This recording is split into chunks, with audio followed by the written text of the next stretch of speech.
money to pay. It's the money that is supporting me to support other children too, which means I'm trying to put my organization to be self-sustained, not depending from the other countries.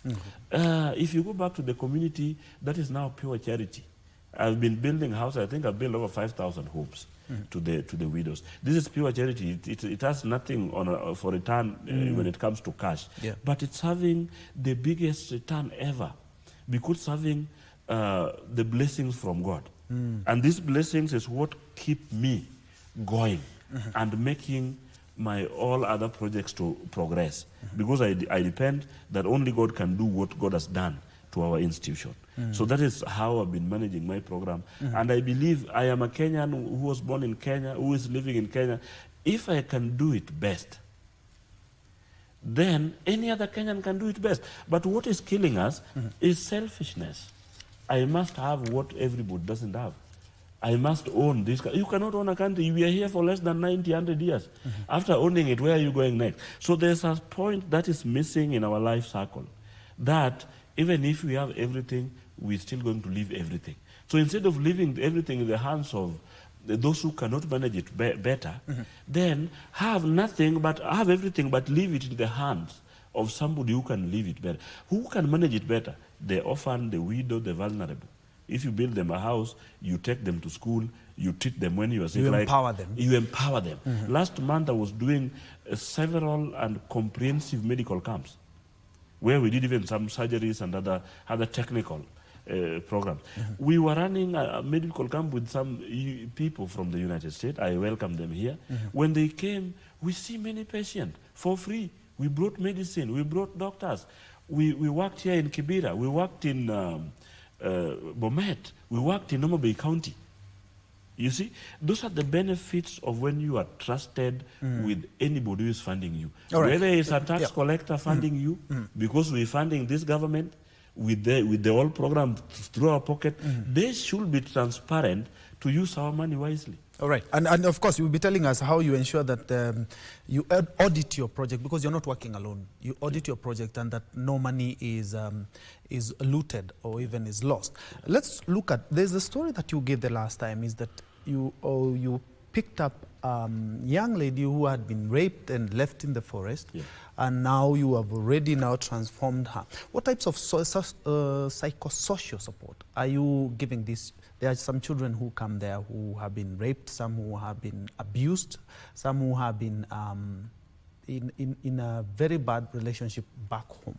Yeah. How do you help them, especially to ensure that the psychosocial support is given to them? Number one, they need counseling. That is number one. We have counselors who actually go through all our children. We have program that we have a talk with our children, and we tell them both the best life, the both part of the life. And we have to tell them, you know, what happened to you is not you alone. It has happened in 1920, and you know there was a way of coming out of it. So we have counselors, and then again after that, I believe in God, I trust in God, that whoever come in our hands, we take this person to the hands of God, and then God take care of this child, because only God can change, and God can make somebody forget the tough life that you passed before. Because everybody has a past. So this is what we've been, you know, we have even those who maybe came, but they have some challenges, they have some different diseases, they've been having challenges at home due with the land problems. You know how sometimes it happened, like you see the incident which occurred in Sierra County, where somebody banned 9 people in one house because of land issues. So these children, some of them are coming from the same background, that they lost everything because of such nonsense of land grabbing. And so, but what you tell them, you counsel them, you pray with them, and you tell them the future. Tell them about what happened when, and how those families still came and be strong enough to make a living. So we are going through that. We are supporting them. We have even one girl who got, she attained the grade of A minus, I think at Asumbi, and we managed through a friend and some organization. She's now doing her medical degree, her medicine degree in America. So from the background of a person who has nothing, now is studying in the United States. So when I'm talking with my children, I always tell them this is the truth. She was nobody. She worked hard in class. She went through all what you guys are telling me you're going through, and now she's pursuing his degree in this department. So this is how we are bringing them up, and we have seen the great change. We have seen the great change, seriously great and big change. All right. Yeah. And I'm looking at also audit, because at the end of the day, if you have a number of projects, you need to know exactly where this money is going, so to allow, to avoid pilferages or even misuse of money. How do you ensure that the projects that you have are well audited, such that you don't start a project and then it fails, just like we've seen in a number of counties? You know, it is very easy. I don't know why people are failing in this management, because I've never failed since I was born in management. I started managing my chicken, I'm managing my cows, until now I'm managing institutions. What we need in management is just transparency. Number one, Njue, you cannot tell me that I can go and have a lunch for 600,000 today. That is a big lie. Then how can somebody steal 600,000? How does that possible? How is it possible? How can somebody misuse 10 million? How is it possible? How can somebody misuse 500 million? Then you serve in jail. It is just the greedy. What I've done in my management, I put the managers in all the departments. So each and every department, I have somebody who's managing it. Another department, I have another person. I have managers all around. And I give them their systems. Then they come up, like, for example, if you are dealing with school, when we are opening school like now, there must be a requisition for all items we need to buy. So those things must be checked and audited, well balanced. Then that is when I will receive that paper in my desk. Then after receiving this paper, then now we release the money, and I want to see back the receipts. And I always go and see if the item was bought or not. This is number one of the way I've been doing my management. Number two, the trust issue. You must trust those you're working with, and if you find somebody is not worth to be trusted, there's a way of training this person to be trusted, because some people are not trusted because they don't know why they're stealing. Even them, if you ask them, why do you steal, you don't know. So you just tell them, stealing is bad, don't do it this way. If you have a problem, come I help you. This has being free and close with my leaders in various departments has given me the easiest time to manage the management. Because you cannot tell me you are managing this studio without knowing the cost of electricity. But when you know all these costs, then all these costs will come up to an end that it's a budget. Then this budget will now go into your mind, so you start thinking, where can I get this money? If I have some deficit, how can I fill in this deficit? But if I have more, then I have to save for next month. It is so easy to manage. I don't know. Maybe I understand it differently. Okay, and we are looking at the lady who is in the United States studying medicine, and congratulations for that, because that's a real feat. Opportunities. These children, you pick them up when they're maybe even class 1 or class 2. You take them through education, you feed them, you clothe them, you educate them. When it comes to opportunities, what are you doing so that you don't have children that you saved, but now because they're educated and there are no jobs, they're still stuck with you, because they need to create room for more so that you may continue helping, more or less like the cycle of life? That's why I opened the hospital. So some will do medicine, some will do pharmacies, some will do accounts, some will do even the catering services.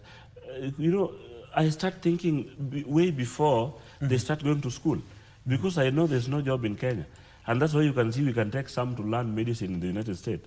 If she qualify and get job there, praise God. If she doesn't get job, she can still come back and serve at Beryl's. That's why we have a school, both primary and secondary, where they be teachers and they come, they teach. We need accountant there still, because the people that I have now are under employment and they're going to retire. They are growing like me. So when I speak up the children, I start thinking the best way to do. Now I'm doing dairy farming. Some will do agriculture. Some will be the veterinary officers.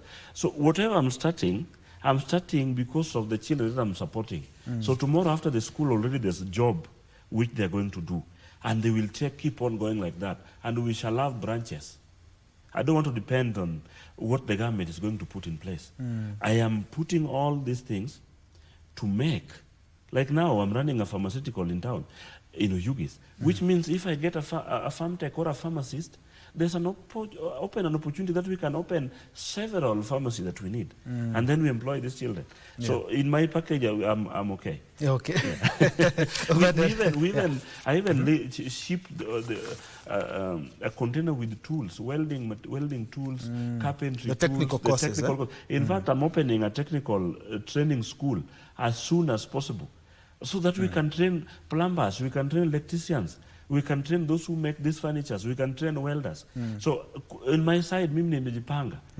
Yeah, I'm not just there. My director informs me that our time is running out, but what are some of the interventions that you think? Because I've not asked anything in regards to the government, because you have clearly put it that indeed you're really having a number of people who are helping you out, and there's a lot to be done when it comes to the government side. But I'm still going to ask you that question. What do you think that the government should do, and especially when it comes to educating the vulnerable? The government should look into ways of supporting these children through the bursary without compromising.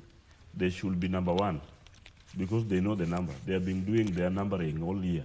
They know those who are suffering and those who are not. My child will not get that one, but another child will get that one. That is number one. Number two, I am requesting the politicians to leave the president alone. Let that guy do his work. Let him fail or succeed. Because when we have too much politics, there's no country will be built by politics. If we go by Ruto must go or somebody must sit, we may end up going to Somalia, or what is happening in our neighbor Sudan. So being we have peaceful country like the one we have now, let the President William Samuel do his work. If he failed, the Kenyans are here. We'll wake up in the morning and vote him out. If he succeed, the Kenyans are here. We'll wake up in the morning and vote him in. But we cannot politicize all the programs, all the projects, all year round.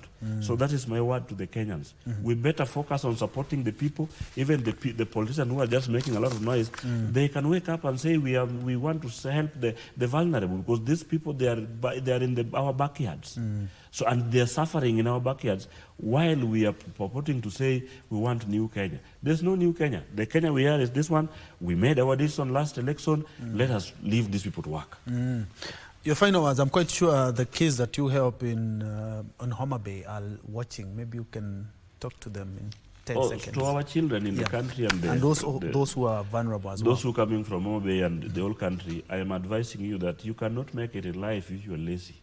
You have to work hard. In class, after class, you still have to work hard. And what I'm requesting every child and everybody, be nice to one another. Then from there, God will bless you. And the future is bright for all the children. That's what I was told. And I can see the bright time is now.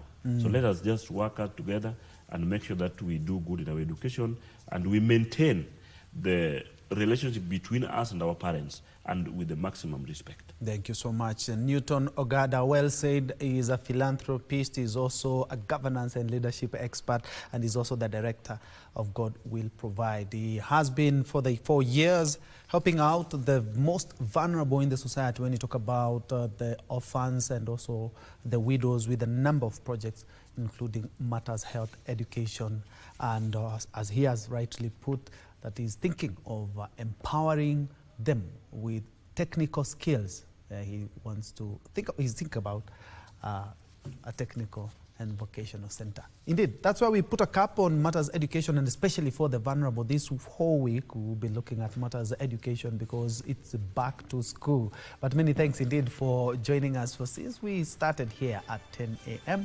It's now some minutes to 12. Many thanks for joining us. My name is Njue. As always, let's continue this conversation on our social media spaces. Do have yourself a blessed afternoon ahead.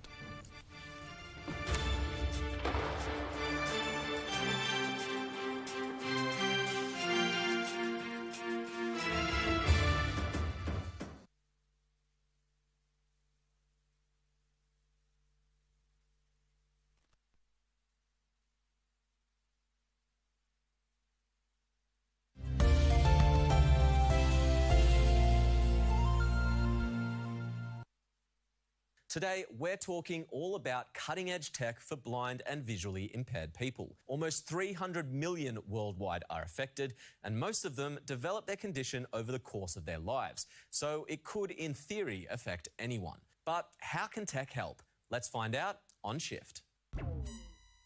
Imagine waking up one day to find your world looking something like this, or even like this.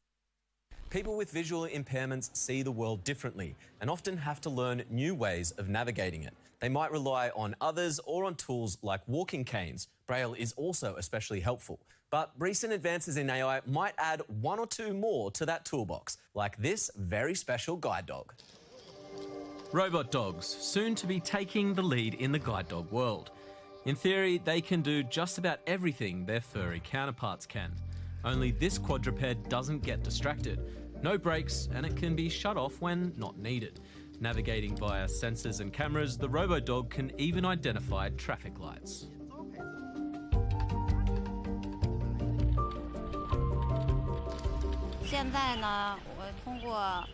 I can tell the robot where I'm going via voice recognition. I can control the speed with this cane.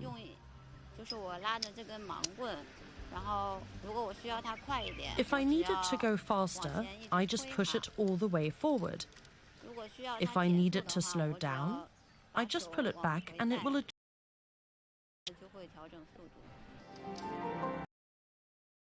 Develop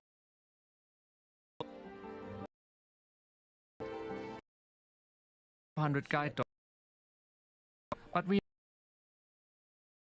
it's guide dogs.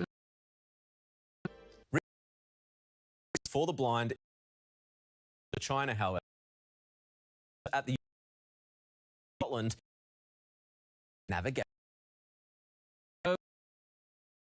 their way. Out fine. How